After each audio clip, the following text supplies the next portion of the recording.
महात्मा उपासक डॉक्टर सोहनराज तातेड़ पुनरुत्थान और आत्मविज्ञान के बाद अब ला रहे हैं सनातन सत्य, जैसी दृष्टि वैसी सृष्टि, कुदरत, कुदरती रचना एवं कुदरत के कानून से शाश्वत सुख की प्राप्ति। लॉग इन करें www.drsohanrajtated.com, YouTube channel doctor Sohanraj Tated, play store से डाउनलोड करें mobile app doctor Sohanraj Tated. ओम शांति प्रभो, जय शांति प्रभो, पार्श्वनाथ वीर प्रभो। ओम शांति प्रभो, जय शांति प्रभो, पार्श्वनाथ वीर प्रभो। ओम शांति प्रभो, जय शांति प्रभो, पार्श्वनाथ वीर प्रभो। हे मेरे भीतर विराजमान शुद्ध आत्मा भगवान, मुझे ऐसी शक्ति दो, जागृति दो कि मेरा राग द्वेष हर क्षण घटता रहे, मेरे द्वारा किसी को दुख न हो, दुख न हो, दुख न हो। मैं किसी के दोष नहीं देखूं, मैं किसी के प्रति अभिप्राय और ओपिनियन न दूं, मेरे मन में किसी के प्रति बुरे भाव न आए और मुझे हर जन्म के अंदर मुक्ति के कर्म मिलते रहे, हर जन्म में मेरे को ज्ञानी पुरुष सद्गुरु मिले, ऐसी शक्ति दो, जागृति दो, आशीर्वाद दो। भाई और बहनों, मातृशक्ति को नमन। आज का हमारा बहुत सुंदर विषय मुक्ति का मार्ग। मुक्ति किसे कहते हैं कि किसी भी वस्तु से अलग होना, मुक्त होना। हम अगर बंधे हुए हैं तो उस बंधन से दूर हो जाना, स्वतंत्र होना, वह मुक्ति का मार्ग कहलाता है, वह मुक्ति कहलाती है। और जब हम बंधे हुए रहते हैं तो वो स्वतंत्रता कहलाती है, और जब हम मुक्त होते हैं वह स्वतंत्रता कहलाती है। हर जीवित प्राणी स्वतंत्रता चाहता है, यानी मुक्ति चाहता है। स्वतंत्रता यानी बंधन कोई नहीं चाहता है, क्योंकि हमारा जो वर्तमान जीवन है वो बंधन का जीवन है। और बंधन के जीवन का अर्थ क्या हुआ?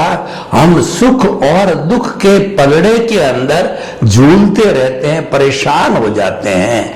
हम जब 9 महीने मां के गर्भ में उल्टे लटकते हैं, तब वहां पर माता की खट्टी खट्टी डकारें, गंदा खून, गर्मी, गंदगी, बदबू जब हमको महसूस होती है, तब हम भगवान से प्रार्थना करते हैं, शीघ्र हमारे को मां की कोख से बाहर निकालो।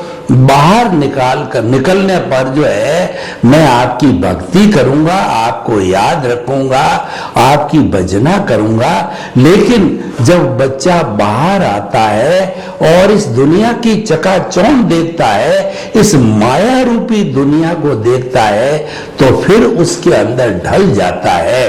तो ये इस तरीके से जो है हमारी साइकिल चलती रहती है। इस साइकिल के चलने के कारण जो है आवागमन कहा जाता है, स्वतंत्रता कहा जाता है। तो मनुष्य एक चिंतनशील प्राणी है। इस सृष्टि का सर्वश्रेष्ठ प्राणी मनुष्य है। उसके भीतर चिंतन आता है कि मुझे मुक्त होना चाहिए, इस सुख दुख के पलड़े से मेरे को दूर होना चाहिए, यानी मुझे शाश्वत सुख की नींव लगनी चाहिए। तो शाश्वत सुख की नींव लगाने के लिए हमारा कार्यक्रम जो है वो सनातन सत्य है। और सनातन सत्य कुदरत, कुदरती रचना और कुदरत के कानून के ऊपर आधारित है। ये हमारा आर्ट ऑफ द विजन है, ये हमारा दृष्टि विज्ञान है। हम कोई भी परिवर्तन नहीं करवाते हैं। किसी का जो ग्रस्त जीवन है, जो उसकी दिनचर्या है और जो प्रकृति है, मन वचन काया है, उसको बदलने की बात बिल्कुल नहीं करते हैं और कोई बदल भी नहीं सकता है। हम तो जो हमारे हाथ में है, यानी हम चेतन हैं, हम स्वतंत्र है, हम हमारी मर्जी के मालिक है। जहां पर हमारी स्वतंत्रता, हमको कोई रोकने टोकने वाला नहीं है। चेतन तत्व के ऊपर स्वतंत्रता है कि वो चाहे जैसे भाव चिंतन कर सकता है, उसके ऊपर कोई बंदिश नहीं है। लेकिन ये शरीर है, ये जड़ रूपी है, इसके ऊपर बहुत सी बंदिश है कि ये जन्म लेते ही ये कुदरत के ताबे आ जाता। पिछले जन्म के अंदर मृत्यु से पूर्व जब उसका सारा क्वेश्चन आंसर शीट पूरी हो जाती है और तब वो आंसर शीट कुदरत को सौंप देता है और मनुष्य मर जाता है, आयुष्य संपन्न हो जाता है और जो ही कुछ ही क्षण के अंदर जया नया जीवन धारण करता है तो कुदरत के अधीन होता है। तो कुदरत ही इसको जन्म देती है। कैसे जन्म देती है मैं बताता हूं कि माता का अंडज और पिता का शुक्राणु, ये दोनों स्वतंत्र आत्माएं होती है। ये आत्माएं जब दोनों इंटरकोर्स होता है माँ बाप का, तो इस इंटरकोर्स के अंदर ये दोनों मिलते हैं। मिलने के कारण इसमें फ्यूजन होता है, तो वो दोनों आत्माएं मर जाती है। मर करके और तीसरी आत्मा अवतरित होती है, जिसको हम भ्रूण कहते हैं, एम्ब्रियो कहते हैं, फोइटस कहते हैं। वो पैदा होता है, वो धीरे धीरे बड़ा होकर के 9 महीने करता है। तो यानी जो ही कोई भी नया जीव इस भ्रूण के रूप में मां के गर्भ में जन्म लेता है, उसी क्षण से वो कुदरत के ताबे आ जाता है और कुदरत के जो 5 भूत होते हैं, पृथ्वी, जल, अग्नि, वायु और आकाश, उसके द्वारा उसी समय से भरण पोषण चालू होता है। 9 महीने माता के गर्भ में ये 5 तत्वों के द्वारा कुदरत भरण पोषण करती है और फिर जब वो बाहर आता है तो वही कुदरती 5 भूतों से उसका भरण पोषण करती है और उसके ऊपर जो कुदरती की रचना जो लागू हो जाती है, यानी जो 6 तत्व है जिसको कि हम गति, स्थिति, चेतन, अचेतन और काल और आकाश बोलते हैं। इन 6 तत्वों के समवाय को हम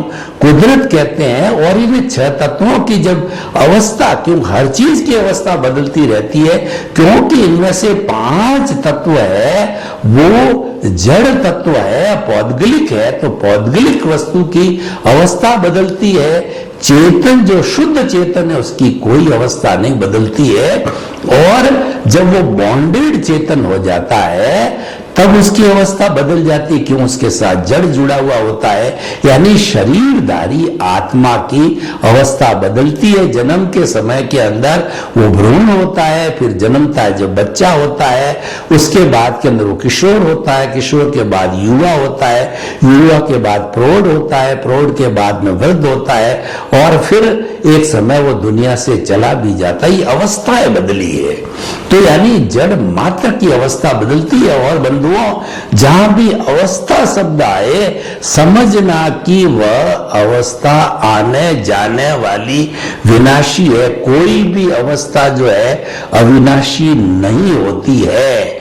सुख भी आता है वह भी अवस्था है, दुख भी आता है वह भी अवस्था है। ये सब विनाशी अवस्थाएं होती है। यानी यह भी चला जाएगा, यह भी चला जाएगा, यह भी चला जाएगा, सुख भी चला जाएगा, दुख भी चला जाएगा। ये अवस्थाएं आने जाने वाली है। लेकिन जो एक पूरे विश्व ब्रह्मांड के अंदर एक आत्म तत्व ही अजर अमर है, बिना अवस्था का है, अविनाशी है, सच्चिदानंद है। सत का मतलब वो अविनाशी है जिसका कि कभी विनाश नहीं होता, भूत भविष्य वर्तमान आदि अनंत काल से।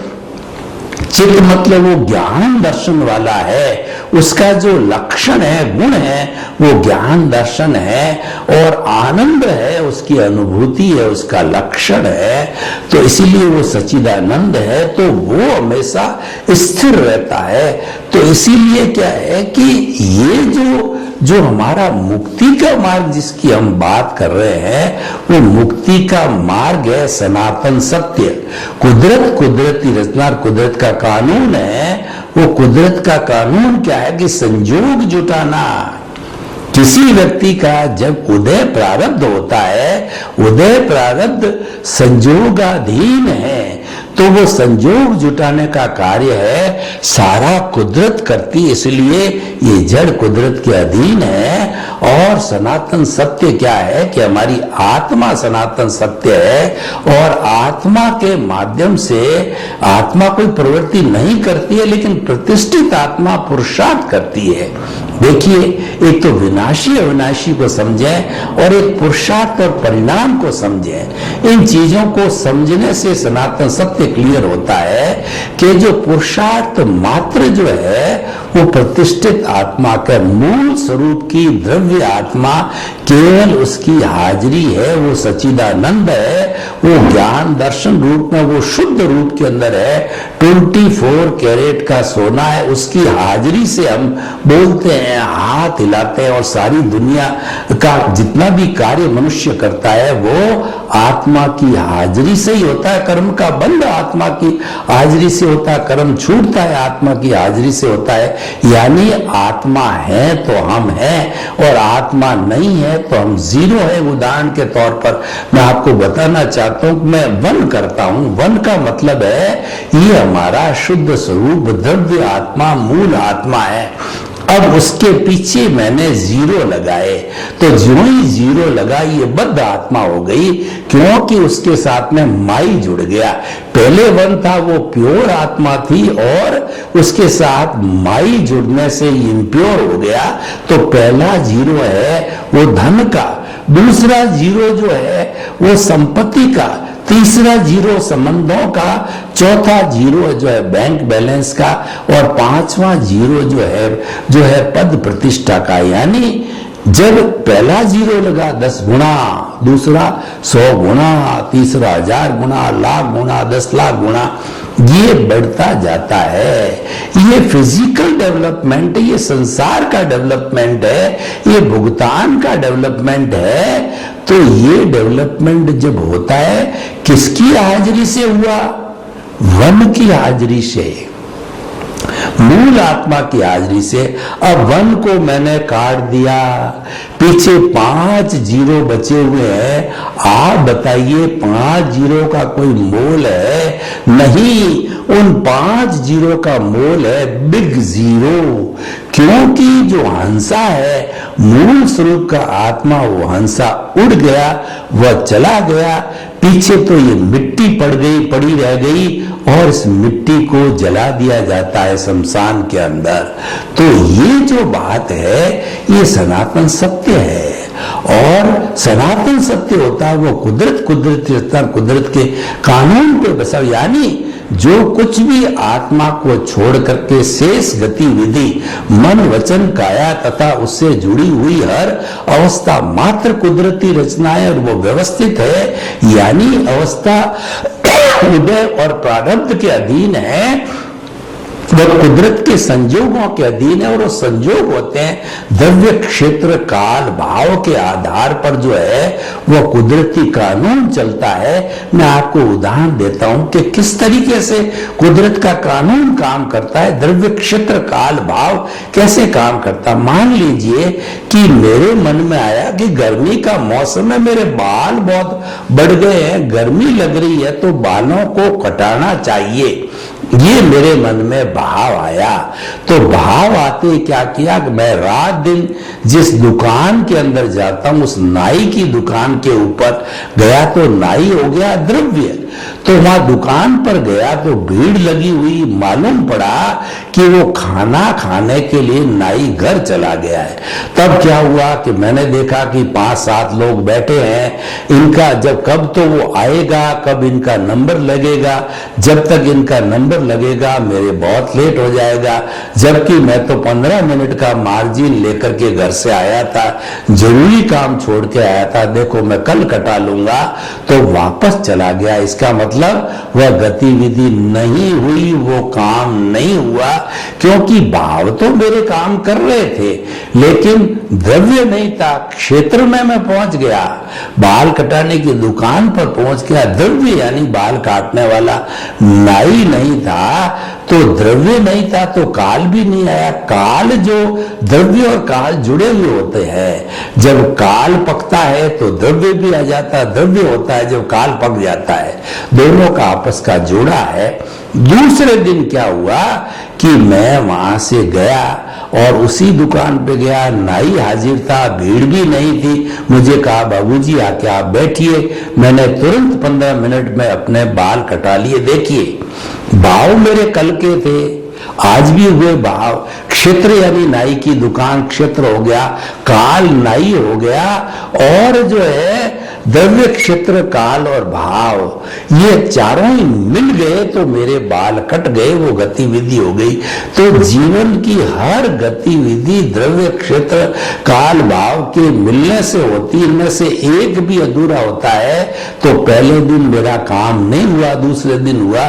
पूरे जीवन भर यही चलता है कि चारों के माध्यम से ये संजोग जुटाती है और काल पकने पर ही उदय और प्रारब्ध मैच्योर होता है। तो ये सारा कुदरत का कानून है। कुदरत का कानून ये है, as you will sow so will you reap. जैसी करनी वैसी भरनी, जैसा बोओगे वैसा काटोगे। सुख दिए सुख होत है और दुख दिए दुख होत। यानी ये एक प्राकृतिक नियम है कि आप जैसा करोगे वैसा भरोगे। जैसा पूर्व जन्म के अंदर आप मन वचन काया की बैटरी चार्ज करके लाए हो, स्क्रिप्ट लिख करके लाए हो, आप फिल्म बना करके लाए हो, उसी के अनुरूप ये पूरा जीवन चलता रहेगा और आपको उदय प्रारब्ध के अधीन, कुदरत के अधीन संजोग जुड़ते रहेंगे और आपका काम संजोग में द्रव्य क्षेत्र काल भाव आते रहेंगे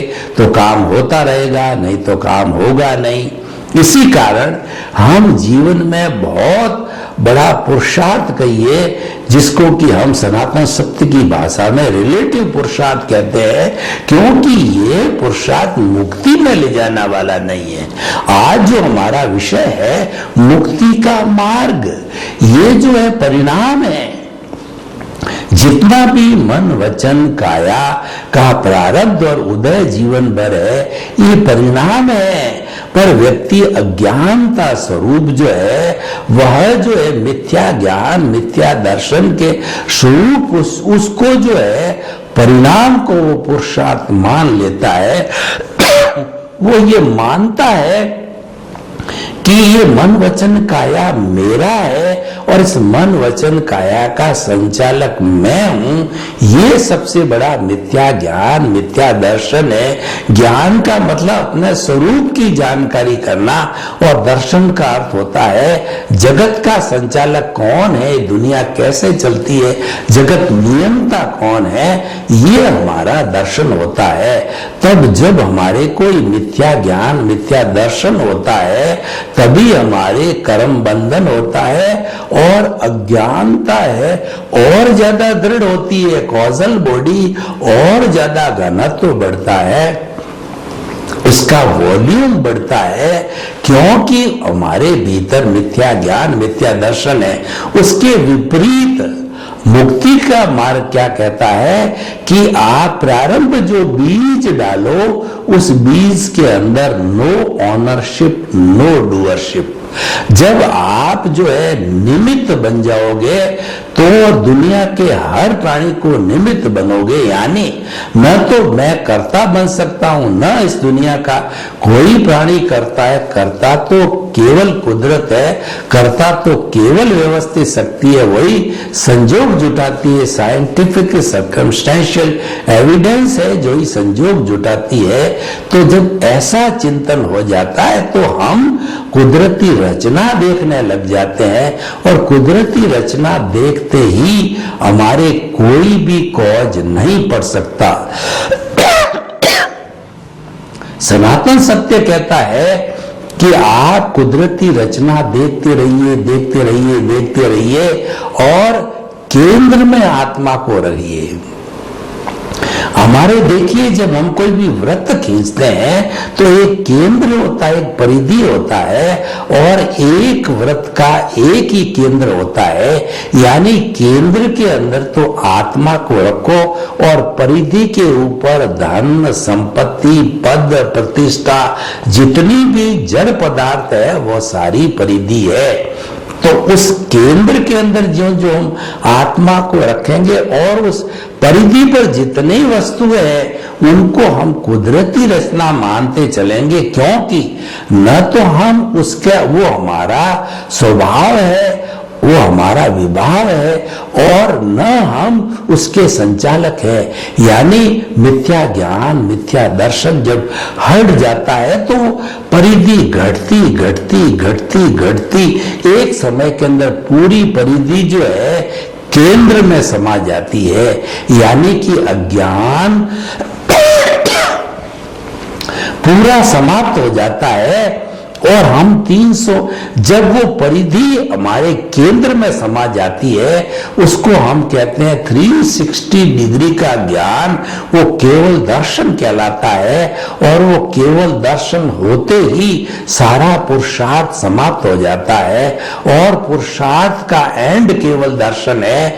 नेक्स्ट बर्थ के अंदर केवल उस पुरुषार्थ का परिणाम मिलता है, उस परिणाम का नाम होता है केवल ज्ञान है। वो केवल ज्ञान परिणाम स्वरूप है, क्योंकि प्रतिष्ठित आत्मा का फंक्शन पुरुषार्थ तक का ही है। जब 360 डिग्री का पुरुषार्थ हो गया तो प्रतिष्ठित आत्मा जीरो हो गई, और जीरो होकर के जब हमने केवल दर्शन को प्राप्त कर लिया, हम इस मुक्ति के मार्ग पर धीरे धीरे धीरे धीरे बढ़ते बढ़ते 360 डिग्री पर आए। परिधि को 360 डिग्री को परिधि को घटाते घटाते केंद्र में आ गए। उस केंद्र में आने का मतलब है कि 360 डिग्री को हमने माप लिया, तो जब वो उसका नाम केवल दर्शन और नेक्स्ट बर्थ में केवल ज्ञान, और केवल ज्ञान का अर्थ है इस औदारिक शरीर में आप जीते जागते भगवान हो जाते हो। आप वंदनीय, स्तुत्य और पूजनीय हो गए, जैसे कि भगवान महावीर हुए, राम हुए, सीता हुए और कृष्ण भगवान होने वाले हैं। तो वो सभी 24 तीर्थंकर हो गए, उस जीवित शरीर के अंदर वो भगवान बन गए थे, और उसी जन्म में वो सब मुक्ति को गए। राजा विदे जो थे, जनक थे, जो सीता के माता, सीता के पिता थे, वो जनक है, वो भी विदेही थे, और वो भी उसी जन्म के अंदर हुए, क्योंकि उन्होंने पूर्व जन्म के अंदर केवल दर्शन, अल्टीमेट पुरुषार्थ को प्राप्त कर लिया था, और इस जन्म में केवल ज्ञान प्राप्त करके वो मुक्ति के मार्ग के अंदर आगे बढ़ते बढ़ते अंतिम मंजिल मुक्ति यानी सिद्ध शिला के अंदर विराज करके सिद्ध बुद्ध मुक्त हो गए। हमेशा हमेशा के लिए शाश्वत सुख को प्राप्त कर लिया। और ये सुख दुख का जो पलड़ा है, जो हमारा आवागमन है कि जीवन को प्राप्त करना मृत्यु जन्म है, ये आवागमन है, उसको रोक दिया और शाश्वत सुख को प्राप्त हो गया। और फिर ये जीव कभी भी इस आवागमन में नहीं आता है। यही मुक्ति का मार्ग है, ये हमारे जीवन का लक्ष्य होना चाहिए, और उस लक्ष्य को प्राप्त करने के लिए मार्ग होना चाहिए, डायरेक्शन होनी चाहिए, प्लानिंग होनी चाहिए। हमारा जो है, मान लीजिए कि हमारा लक्ष्य बन गया, हमको मुक्ति को प्राप्त करना है, शाश्वत सुख को प्राप्त करना है, तो उसकी प्लानिंग के लिए मुक्ति का मार्ग है, वो आर्ट ऑफ द विजन है, वो सनातन सत्य है, वो कुदरत, कुदरती रचना, कुदरत का कानून है। और जो है उसमें दृष्टि विज्ञान का मतलब होता है जैसी दृष्टि वैसी सृष्टि। आपको पूरे जीवन भर कुछ भी नहीं करना है, मुक्ति के मार्ग में करना कुछ नहीं है। मुक्ति के मार्ग में अपने विजन को, अपनी दृष्टि को, अपनी बुद्धि को और अपने चिंतन के अंदर बदलाव लाना है कि जो कुछ भी घटित हो रहा है जड़ स्वरूप के अंदर, वो सारा जो है वह कुदरती रचना ही देखना होता है, यानी ज्ञाता दृष्टा बनना है। और आपको एक भेद, आर्ट ऑफ विजन में हम जाते हैं तो हमारा एक भेद विज्ञान हो जाता है। ये अलग है, ये अलग है, यानी मैं जो शरीर हूं, शरीर अलग है। हम दोनों पड़ोसी हैं, एक साथ रहते हैं, एक साथ रहने से हाथ हिलाते हैं, बोलते हैं और लगता यह है कि ये जीवित व्यक्ति है, लेकिन वास्तव में ये मिट्टी है। ये जीवित क्यों लगता है? इसके भीतर चेतना है, मुक्ति में जाने वाला इसके भीतर है, ज्ञान दर्शन वाला इसके भीतर है। तो हमारा लक्ष्य हो गया मुक्ति का, और आर्ट ऑफ द विजन हो गया भेद विज्ञान। आर्ट ऑफ द विजन हो गया हमारा ज्ञाता दृष्टा बनना। वो जंक्शन पॉइंट है, उस पॉइंट के ऊपर खड़े रह करके हर गतिविधि को कुदरती रचना समझो, मुक्ति के मार्ग पे चलते रहो। चलते चलते शीघ्र ही हमको मुक्ति प्राप्त हो जाएगी। सर्वे भवन्तु सुखिनः, सर्वे सन्तु निरामया। लोक के सब जीवों को सुख मिले, शांति मिले, आनंद मिले, प्रेम मिले, सौहार्द मिले, और सभी जो है अपने मानव जीवन को स्वार्थ सार्थक करते हुए मुक्ति को नींव लगे। आपके प्रति मंगल भावना। ओम शांति। महात्मा उपासक डॉक्टर सोहनराज तातेड़ पुनरुत्थान और आत्मविज्ञान के बाद अब ला रहे हैं सनातन सत्य, जैसी दृष्टि वैसी सृष्टि, कुदरत, कुदरती रचना एवं कुदरत के कानून से शाश्वत सुख की प्राप्ति। लॉग इन करें www.drsohanrajtated.com, YouTube चैनल डॉक्टर